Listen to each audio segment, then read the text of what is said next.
आज का हमारा जो टॉपिक है that is the element, compound और मिक्सचर।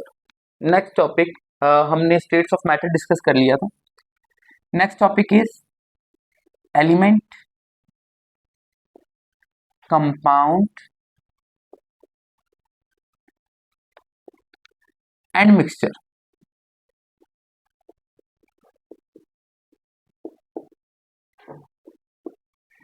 ये हमारे पास टॉपिक है। अच्छा, ये टॉपिक स्टार्ट करने से पहले आपको बताता जाऊंगा कि ये तीनों चीजें जो बनी हुई है, टॉपिक स्टार्ट करने से पहले आपको बता दूं, ये तीनों चीजें जो है वो एक ही सब यूनिट से मिलकर बनी हुई है, वो है एटम। एटम ही ऐसी चीज है जो कि आपस में मिलती है और हमारे पास एलिमेंट भी बनता है, कंपाउंड भी बनता है, मिक्सचर भी बनता है और इसके अलावा मॉलिक्यूल भी बनता है। अब ये सारी चीजों को एक तो फर्दर ये तीनों एक्सप्लेन हो जाएंगी और ये कि हम स्टार्ट करते हैं एटम से ताकि आपके बेसिक कॉन्सेप्ट क्लियर हो जाए। एक्चुअली बेटे, एटम हमारे पास सबसे छोटा यूनिट है जो किसी भी मैटर को बनाने के लिए दरकार होता है। अगर मैं एक बिल्डिंग की मिसाल देता हूँ तो बिल्डिंग बनती है ईंटों से, तो बिल्डिंग के लिए एक ईंट जो है वो एटम है। इसी तरह मैटर के लिए हमारे पास जो एटम है वो ही सारी चीजें बना रहा होता है। अब ये कौन सी चीज दूसरी से किस तरह मुख्तलिफ है वो हम देखते हैं और साथ में इनको एक्सप्लेन भी कर देते हैं। सबसे पहले बेटा जो स्टार्ट होता है that is the atom. Atom से ये स्टार्ट होता है और एटम से ही हमारे पास ये सारी चीजें बनती हैं। एटम हमारे पास स्मॉलेस्ट यूनिट है मैटर का, ठीक है। अब ये एटम से ही हमारे पास मिलकर बनता है। First one is the element. इसको बेटा हम एक्सप्लेन करेंगे। एटम से ही हमारे पास मिलकर बनता है मॉलिक्यूल, इसको एक्सप्लेन करेंगे। और एटम से ही बेटा मिलकर बनता है कंपाउंड, इसको एक्सप्लेन करते हैं। और एटम से ही मिलकर बनता है मिक्सचर।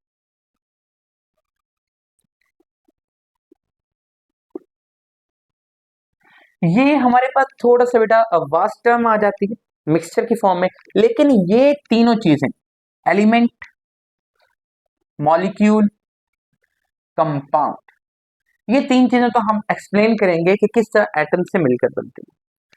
फर्स्ट वन देखें तो एलिमेंट, किस तरह एटम मिले तो एलिमेंट बनता है। तो इसमें बेटा एक्सप्लेन करता जाऊंगा क्योंकि ये हमारे पास जो टॉपिक है सिर्फ इस पर मुहित नहीं है। एलिमेंट, कंपाउंड, मिक्सचर, ये तीन चीजों का डिफरेंस एलोट्रॉपी वाले टॉपिक के आगे वाला टॉपिक जो है वो एक्सप्लेन किया गया, जिसमें बॉक्सेस की फॉर्म में इनका डिफरेंस लिखा हुआ है। वो भी मैं इधर ही क्लियर करने की कोशिश करूंगा। बाकी ये कि मैं आपको मजीद बता दूंगा कि उस टॉपिक में जो कि डिफरेंस वाला टॉपिक है उसको अटेम्प्ट कैसे करना है। पहले ये एक्सप्लेन करते हैं हम एलिमेंट, कंपाउंड और मिक्सचर बेसिकली है क्या। अच्छा, एटम से बेटा बात स्टार्ट हुई थी। अगर तो एटम आपस में इस तरह मिले कि सेम काइंड ऑफ एटम आपस में मिल रहे हैं, सबसे पहली कंडीशन ये है कि same kind of atoms, same kind of atoms आपस में मिलते हैं तो वो बेटा एलिमेंट बना देते हैं। अगर डिफरेंट टाइप के एटम मिले तो फिर उससे एलिमेंट नहीं बनेगा, ठीक है। सेम काइंड ऑफ एटम मिले तो हमारे पास वो क्या बन जाता है, एलिमेंट, ठीक है। अब सेम काइंड ऑफ एटम किस तरह, अगर एग्जाम्पल लें, एग्जाम्पल बेटा इसकी अगर देखें तो एग्जाम्पल में हमारे पास हाइड्रोजन H2, ये देखा सेम काइंड ऑफ एटम, दो हाइड्रोजन के एटम मिले और हाइड्रोजन H2 बन गया। दो नाइट्रोजन के एटम मिले, N2 बन गया।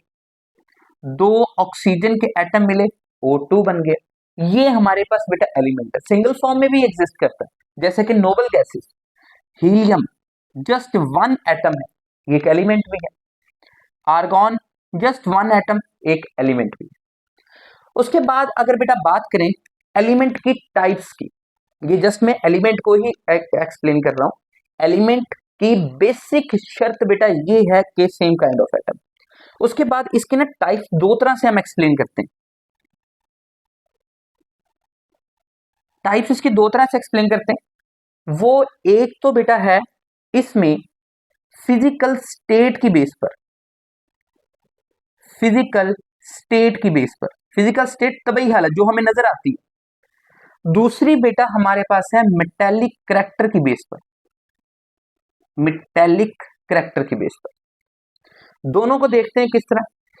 फिजिकल स्टेट की बेस पर हमारे पास तीन तरह के एटम मौजूद होते हैं, और वो कौन कौन से हैं? सबसे पहली बात जो है वो सॉलिड एटम हो सकते हैं, लिक्विड एटम हो सकते हैं, गैस कोई एटम हो सकते हैं। यानी वो किस फॉर्म में? सॉलिड फॉर्म में भी हो सकते हैं, लिक्विड फॉर्म में भी हो सकते हैं, गैसियस फॉर्म में भी हो सकते हैं। जैसे कि अगर मैं बात करूं सॉलिड की फॉर्म में, तो जितनी भी मेटल्स हैं हमारे, जैसे कि मैं कहता हूं सोडियम Na हमारे पास सॉलिड स्टेट में एग्जिस्ट करती है, गोल्ड Au सॉलिड स्टेट में एग्जिस्ट करती है। लिक्विड में पूरे पीरियोडिक टेबल में बेटा सिर्फ दो ऐसे एलिमेंट हैं जो कि लिक्विड स्टेट में एग्जिस्ट करते हैं, और वो कौन कौन से? एक बेटा है ब्रोमीन और दूसरा बेटा है मरकरी। ये दो एलिमेंट, ये Br ब्रोमीन को रिप्रेजेंट करने के लिए, और Hg ये बेटा हमारे पास मरकरी को रिप्रेजेंट करता है। दो एलिमेंट ऐसे हैं, इसके अलावा ना ये गोल्ड एक्स्ट्रा काफी सारे हैं ये जो सॉलिड फॉर्म में पाए जाते हैं। गैसियस फॉर्म में भी काफी सारे हैं, जैसे कि मैं कहता हूं हाइड्रोजन ही गैस फॉर्म में मौजूद होता है, नाइट्रोजन गैस फॉर्म में, क्लोरीन गैस फॉर्म में, ये सारी गैसियस फॉर्म में। लेकिन ये बेटा लिमिट है कि ब्रोमीन और मरकरी जस्ट ये दो एलिमेंट है जो लिक्विड फॉर्म में पाए जाते हैं। आपकी बुक में इसको हाईलाइट नहीं किया गया, जस्ट ये नाम दिए है कि सॉलिड भी है, लिक्विड भी है और गैसियस भी है। क्लियर हुई बेटा बात? उसके बाद अगर मेटेलिक फॉर्म में देखें तो मेटेलिक में भी इसकी तीन टाइप्स आ जाती है, और वो कौन कौन सी? सबसे पहले तो मेटल्स, एलिमेंट्स ऐसे भी हैं जो कि मेटल्स होते हैं, एलिमेंट्स ऐसे भी हैं जो कि नॉन मेटल्स होते हैं, और एलिमेंट बेटा ऐसे भी हैं जो मेटलॉइड्स होते हैं। अब आपको पता होगा मेटल्स ऐसी चीजें जो कि करंट और जो हीट है उसके अच्छे कंडक्टर वो पास होने देते हैं, बिजली की तारें हमारे पास होती हैं, मेटल्स होती हैं। नॉन मेटल्स ऐसी चीजें जो अपने अंदर से करंट पास नहीं होने देते। मेटलॉइड्स जो कुछ कंडीशन में करंट पास होने देते हैं और कुछ कंडीशन में करंट पास नहीं होने देते, वो हमारे पास बेटा मेटलॉइड्स होते हैं। एग्जाम्पल एक एक दे देता हूं मैं। मेटल्स की एग्जाम्पल दें तो बेटा ये कॉपर, गोल्ड, ये मेटल्स होते हैं। नॉन मेटल्स की बात करें, जितने भी गैसियस स्टेट वाले एलिमेंट है ना वो सारे के सारे नॉन मेटल्स होते हैं। अगर मैं बात करूं क्लोरीन, सल्फर, ये सारे क्या हैं? Non metals. मेटलॉइड्स की बात करें तो बेटा हमारे पास आता है ये एल्यूमिनियम, ये मेटलॉइड्स की फॉर्म में आ जाते हैं। उसके बाद अगर बात करते हैं सिलिकॉन, ये हमारे पास मेटलॉइड्स की फॉर्म में आ जाते हैं। ठीक है, तो ये मेटल, नॉन मेटल्स और मेटलॉइड्स, ये बेटा इसकी एग्जांपल है। एलिमेंट की डेफिनेशन, एग्जांपल और इसकी फॉर्म, ये ही चीजें एक्सप्लेन की गई हैं। उसके बाद बेटा मॉलिक्यूल्स, मॉलिक्यूल्स बुक में नहीं लिखा हुआ, जस्ट मैं आपको एक्सप्लेन करूंगा एक एक्स्ट्रा पॉइंट की फॉर्म में कि मॉलिक्यूल क्या होता है। मॉलिक्यूल के लिए बेटा जो शर्त है वो ये है कि अगर कोई भी चीज, हुआ वो एटम हो, वो एलिमेंट हो, वो कोई कंपाउंड हो, कोई मिक्सचर हो, कोई भी चीज हो, अगर वो इंडिपेंडेंटली एग्जिस्ट करता है, इंडिपेंडेंटली एग्जिस्ट करने का मतलब बगैर किसी के साथ जुड़े हुए, बगैर किसी के साथ बॉन्ड बनाए हुए, वो इंडिपेंडेंटली एग्जिस्ट कर गया तो वो बेटा एक मॉलिक्यूल होता है, इंडिपेंडेंटली एग्जिस्ट करता है। पहली शर्त ये। दूसरी शर्त इसमें, एलिमेंट में हमने कहा था सेम काइंड ऑफ एटम, लेकिन मॉलिक्यूल में बेटा सेम काइंड ऑफ एटम भी हो सकते हैं, सेम काइंड ऑफ एटम भी हो सकते हैं एंड डिफरेंट एटम भी हो सकते हैं, डिफरेंट टाइप्स ऑफ एटम भी हो सकते हैं। मॉलिक्यूल्स के लिए दोनों शर्तें, सेम भी हो सकते हैं, डिफरेंट भी हो सकते हैं। एग्जांपल ले लेते हैं बेटा, अगर मैं कहता हूं hydrogen H2 same kind of atom, अगर ये एक एलिमेंट है, इस बात से इनकारी नहीं हम कि ये एलिमेंट है, बिल्कुल एलिमेंट है, लेकिन ये एक मॉलिक्यूल भी है। क्यों है? क्योंकि ये इस शर्त को फुलफिल कर रहा है। ये इंडिपेंडेंटली एग्जिस्ट करता हाइड्रोजन गैस की फॉर्म में, किसी के साथ रिएक्ट नहीं करती। ठीक है, उसके बाद अगर मैं कहता हूं H2O वाटर, पानी, ये एक मॉलिक्यूल है, इसमें अब डिफरेंट एटम्स हैं, तो ये एक एलिमेंट नहीं हो सकता, लेकिन एक मॉलिक्यूल लाजमी है। क्यों? क्योंकि ये इंडिपेंडेंटली मॉलिक्यूल एग्जिस्ट करता है। ठीक है, तो ये बेटा मॉलिक्यूल्स के बारे में है थोड़ा सा इंट्रोडक्शन। उसके बाद फिर चलते हैं हम कंपाउंड के बारे में। कंपाउंड्स, कंपाउंड के लिए सबसे पहली शर्त, कंपाउंड टू और मोर, टू और मोर, दो या दो से ज्यादा डिफरेंट एटम से मिलकर बनता है। ये बेटा इसका कीवर्ड, टू और मोर डिफरेंट एटम्स, सेम है तो वो एक कंपाउंड नहीं हो सकता बेटा। अगर डिफरेंट होंगे तो वो एक कंपाउंड है, और डिफरेंट भी किस एतबार से, जो डिफरेंट एटम्स जुड़े हुए हो उनमें एक बेटा रेशो होनी चाहिए। क्या? ये डिफरेंट एटम तो बेटा इसका कीवर्ड हो गया। अगर एक कंपाउंड है उसमें डिफरेंट एटम्स जुड़े हुए हैं तो वो एटम्स की भी एक फिक्स्ड रेशियो होना चाहिए। इस बात को बेटा मैं समझाता हूं, फिक्स्ड रेशियो होनी चाहिए। फिक्स्ड रेशियो किस बात से? अगर मैं कहता हूं वाटर H2O, ये एक मॉलिक्यूल था, बिल्कुल मॉलिक्यूल है, कंपाउंड भी है। क्यों? पहली शर्त क्या था? टू और मोर डिफरेंट एटम्स, बिल्कुल है, हाइड्रोजन है, ऑक्सीजन है। दूसरी, फिक्स रेशियो, क्या फिक्स रेशियो इसमें है? बिल्कुल। मॉलिक्यूल अगर वाटर की बात करें तो बेटा इसमें हाइड्रोजन का एटॉमिक मास होता है 1, दो हाइड्रोजन का 2 रेशियो, ऑक्सीजन दूसरा एटम, ऑक्सीजन का एटॉमिक मास होता है 16, तो 16, और इसकी रेशियो अगर मैं इसकी जनरल फॉर्म दूं तो 2 16 से कैंसिल, 1:8 इसकी फॉर्म आएगी, और ये फिक्स्ड रेशियो है। अगर इसके अलावा रेशो के अंदर हाइड्रोजन ऑक्सीजन जुड़े हुए तो वो वाटर नहीं होगा। जैसे कि मैं बात करूं H2O2 है, तो इसमें भी हाइड्रोजन और ऑक्सीजन, क्या ये वाटर है? बिल्कुल नहीं है। वाटर कब होगा? जब H2O की फॉर्म में ही जुड़े हुए होंगे। समझ लगी बेटा? ये हमारे पास कंपाउंड की बेसिक कंडीशंस के अंदर आ जाता है। सबसे पहले टू और मोर डिफरेंट एटम और फिक्स्ड रेशियो। क्लियर? अब कंपाउंड्स की ना कुछ टाइप्स दी हुई है, जस्ट नेम लिखे हुए, एक्सप्लेन नहीं किया हुआ। सबसे पहला बेटा मैं लिख देता हूं, सबसे पहला कंपाउंड आयोनिक कंपाउंड्स, उसके बाद इंटरमीडिएट कंपाउंड्स, उसके बाद कोवलेंट कंपाउंड्स, और इसके अलावा मॉलिक्यूलर कंपाउंड्स। ये बेटा कुछ कंपाउंड्स की टाइप्स लिखी हुई है, जस्ट नेम याद करने हैं आपने, बाकी एक्सप्लेनेशन नेक्स्ट चैप्टर्स के अंदर आती रहेंगी। फिलहाल आपने शॉर्ट क्वेश्चन के लिए करना है तो ये दो बेसिक कंडीशन इसकी होंगी, और ये इसका आगे मैं फर्दर एक्सप्लेन कर देता हूं इनके डिफरेंस को। अच्छा बेटा, मिक्सचर की बात करें तो मिक्सचर ना इन दोनों से हटके एक सब्सटेंस बन चुकी है। यहां पर हम रिएक्शन का जिक्र नहीं करते। मिक्सचर की अगर बात करें तो मिक्सचर में भी हमारे पास टू और मोर सब्सटेंसेस ही होती हैं, टू और मोर सब्सटेंसेस होंगे, टू और मोर सब्सटेंसेस। इधर ना कंपाउंड और मिक्सचर में बेसिक डिफरेंस ये है कि हमने इधर लिखा कि this is the fixed ratio, इसमें फिक्स्ड रेशियो होनी चाहिए, लेकिन मिक्सचर के अंदर फिक्स्ड रेशियो वाला कोई चक्कर नहीं। क्यों? उसमें अगर एक चीज कम है दूसरी ज्यादा है वो भी मिक्सचर है, दूसरी ज्यादा पहली कम ये भी मिक्सचर है। अगर मैं कहता हूं एक बड़ा सारा टब है पानी का, उसमें जस्ट एक ड्रॉप इंक का डाल दूं तब भी मिक्सचर है। अगर बड़ा सारा टब इंक का है उसमें एक ड्रॉप वाटर का डाल दो तब भी मिक्सचर है। तो मिक्सचर क्या है? इसमें रेशो का चक्कर नहीं है, फिक्स नहीं है, एनी रेशो, किसी भी रेशो में जुड़ सकते हैं। टू और मोर substances combined in any ratio, किसी भी रेशो में बेटा जुड़ सकते हैं, एनी रेशो। ये मिक्सचर, और मिक्सचर में कई चीजें आ जाती हैं हमारे पास। अगर मैं मिल्क कहूं ये भी मिक्सचर है जिसमें डिफरेंट प्रोटीन्स हैं, लिपिड्स हैं, जुड़ी हुई चीजें।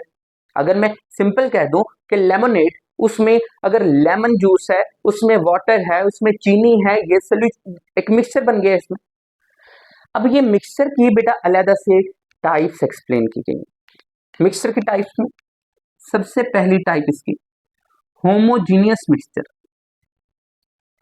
Homogeneous mixture.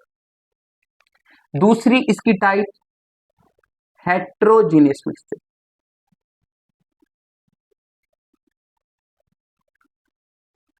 होमोजीनियस मिक्सचर और हेट्रोजीनियस मिक्सचर। होमो का मतलब बेटा होता है सेम। होमो का मतलब सेम, एक जैसे, सेम। हेट्रो का मतलब होता है डिफरेंट, मुख्तलिफ। अब होमोजीनियस और हेट्रोजीनियस मिक्सचर में क्या डिफरेंस है? होमोजीनियस में बेटा सब्सटेंसेस मिली हुई है, दोनों किसी रेशो की फॉर्म में नहीं है, फिक्स रेशो नहीं है। लेकिन इसमें अगर बात करें होमोजीनियस में, तो उसकी कंपोजिशन थ्रू आउट सेम होती है। थ्रू आउट मतलब पूरे के पूरे मिक्सचर के अंदर। मैं कहता हूं दूध का एक गिलास है, मैं कहता हूं ऊपर वाले हिस्से में जो मिल्क है उसमें कैल्शियम की मिकदार ज्यादा है, नीचे वाले हिस्से में कैल्शियम की मिकदार कम है। ऐसा पॉसिबल है? नहीं, इक्वल है। पूरे ग्लास में जहां भी चेक करेंगे कैल्शियम या कोई भी कॉम्पोजिशन चेक करेंगे वो सेम होगी। ठीक है, तो होमोजीनियस का मतलब कि कॉम्पोजिशन थ्रू आउट सेम रहे। आइसक्रीम है, आइसक्रीम की अगर बात करते हैं तो पूरे टब के अंदर जो आइसक्रीम का होता है, क्या होता है, यहां पर मीठा कम है, यहां पर मीठा ज्यादा है? नहीं, ऐसा नहीं होता, क्योंकि उनकी कॉम्पोजिशन थ्रू आउट सेम है। तो होमोजीनियस मिक्सचर ऐसे होते हैं यूनिफॉर्म या सेम कॉम्पोजिशन थ्रू आउट। तो इसके मैं अगर डेफिनेशन लिखूं, यूनिफॉर्म फॉर्म कॉम्पोजिशन। और अगर बेटा हेट्रोजीनियस मिक्सचर की बात करें तो उसमें ऐसा नहीं होता, यूनिफॉर्म कॉम्पोजिशन नहीं होती। एयर की देखें, एयर की बात देखें, यहां पर एयर में नमी अगर ज्यादा है तो किसी और जगह पर नमी कम होगी। नमी का मतलब वाटर की कंसेंट्रेशन। अगर यहां पर जमीन सॉइल सॉइल देखें तो यहां पर न्यूट्रिएंट्स की मिकदार कम है, अगर बंजर जमीन है, यहां पर फसलें पैदा नहीं हो सकती, किसी और जगह फसलें पैदा हो रही है, मतलब न्यूट्रिएंट्स की मिकदार ज्यादा है उधर। तो ये बेटा डिफरेंट कॉम्पोजिशन है। डिफरेंट कॉम्पोजिशन है तो ये क्या हुआ? Heterogeneous mixture.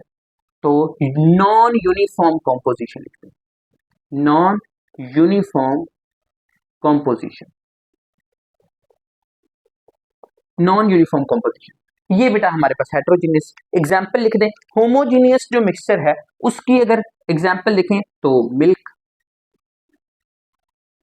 आइसक्रीम, और भी बेटा बुक में आपको ढेरों एग्जाम्पल मिल जाएंगे।